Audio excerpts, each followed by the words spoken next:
రెండు తెలుగు రాష్ట్రాల్లో వేల మందిని నిండా ముంచి సంచలనం సృష్టించిన బెట్టింగ్ యాప్స్ కేసులో సిఐడి దర్యాప్తులో వేగం పెరిగింది.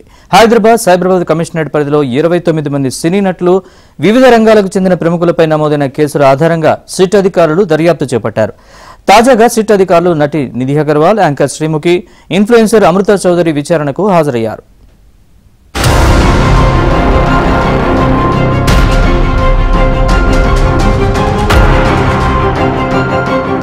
బెట్టింగ్ యాప్స్ కేసులో తెలంగాణ సిఐడి స్పీడ్ పెంచింది. Cine heroine Nidhi Agarwal, anchor Sreemukhi, social media influencer Amrutha Chowdary హాజరయ్యారు. బెట్టింగ్ యాప్స్ కంపెనీలతో చేసుకున్న అగ్రిమెంట్లు, గత 5 ఏళ్లలో జరిగిన బ్యాంకు ట్రాన్సాక్షన్ వివరాలు సిఐడి అధికారులకు అందించగా అధికారులు వాటిని పరిశీలించారు. గతంలో anchor Sreemukhi M88 betting app ను ప్రమోట్ చేసింది. M88 యాప్ అనేది online sports betting, casino games కోసం ఉపయోగించే అంతర్జాతీయ బెట్టింగ్ ప్లాట్ఫామ్. తెలంగాణలో దీనిపై నిషేధం ఉంది. Social media influencer Amrutha Chowdary YOLO 247 pair play app ను ప్రమోట్ చేసింది. సినీ హీరోయిన్ నిధి అగర్వాల్ తన సోషల్ మీడియా వేదికల్లో ముఖ్యంగా ఇన్స్టాగ్రామ్ ద్వారా జీట్విన్ బెట్టింగ్ యాప్ ను ప్రమోట్ చేసింది. తెలంగాణ వ్యాప్తంగా ఈ బెట్టింగ్ యాప్స్ పై నిషేధం ఉంది. అయినప్పటికీ వీళ్లంతా వివిధ దేశాలకు చెందిన బెట్టింగ్ యాప్స్ ను ప్రమోట్ చేశారని సిట్ దర్యాప్తులో వెల్లడైంది.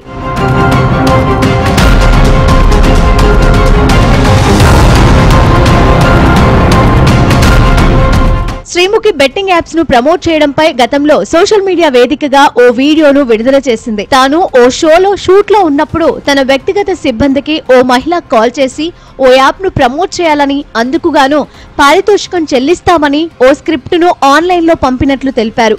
అప్పటికప్పుడు ఆ స్క్రిప్ట్ ను చదువుతూ యాడ్ చేసి పంపించానని, తనకు తెలియకుండానే ఈ కేసులో ఇరుక్కున్నారని శ్రీముఖి సోషల్ మీడియా వేదికగా వెల్లడించింది. గతంలో బెట్టింగ్ యాప్స్ ప్రమోషన్ పై సిట్ అధికారుల ఎదుట సినీ నటుడు ప్రకాష్ రాజ్ సిట్ విచారణకు హాజరయ్యారు. బెట్టింగ్ యాప్స్ ప్రమోషన్స్ పై మాట్లాడుతూ 2016లో ఓ యాప్ ను ప్రమోట్ చేశానని, ఆ యాప్ ను 2017లో ప్రభుత్వం నిషేధించిందన్నారు. కేవలం గేమింగ్ యాప్ గా భావించి ప్రమోట్ చేశానని, ఇంకెప్పుడు ప్రమోట్ చేయనని వెల్లడించారు. అలాగే రానా దగ్గుబాటి కూడా అనుమతి ఉన్న యాప్ అని తెలిసాకే ప్రచారం చేసినట్లు తెలిపారు. ఈ యాప్ గురించి తన న్యాయ బృందం విచారణ చేసిందని హీరో రానా దగ్గుబాటి అన్నారు.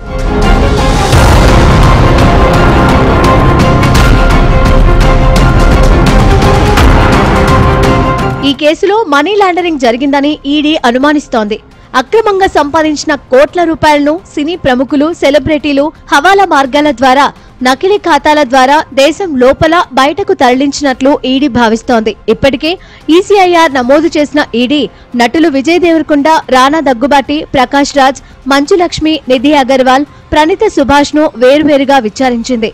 సోషల్ మీడియా ప్రముఖులు యాంకర్ శ్రీముఖి, అమృత చౌదరి, టేస్టీ తేజ, విష్ణుప్రియ, శ్యామల, వర్షిణి సౌందరరాజన్ వంటి సుమారు 29 మంది స్టేట్మెంట్లను ఇప్పటికే ఈడీ రికార్డ్ చేసి వారి బ్యాంకు ఖాతా వివరాలను పరిశీలించింది. ఇప్పుడు సిట్ అధికారులు దర్యాప్తును స్పీడ్ పెంచారు. రెండు తెలుగు రాష్ట్రాల్లో గత 5 ఏళ్లలో బెట్టింగ్ యాప్స్ లో పెట్టుబడులు పెట్టి వేల మంది నష్టపోయారు. 5 ఏళ్లలో 1000 మందికి పైగా ఆత్మహత్యలు చేసుకున్నారు. అయితే బెట్టింగ్ యాప్స్ ను ప్రమోట్ చేసిన వారిలో కొంతమంది బెట్టింగ్ యాప్స్ ప్రచారం చట్టవిరుద్ధమని తెలియక ప్రచారం చేశామని చెబుతుంటే, మరికొందరు అన్ని అనుమతులు పరిశీలించాకే బెట్టింగ్ యాప్స్ ను ప్రమోట్ చేశామని ఎవరికి వారు సమర్థించుకుంటున్నారు.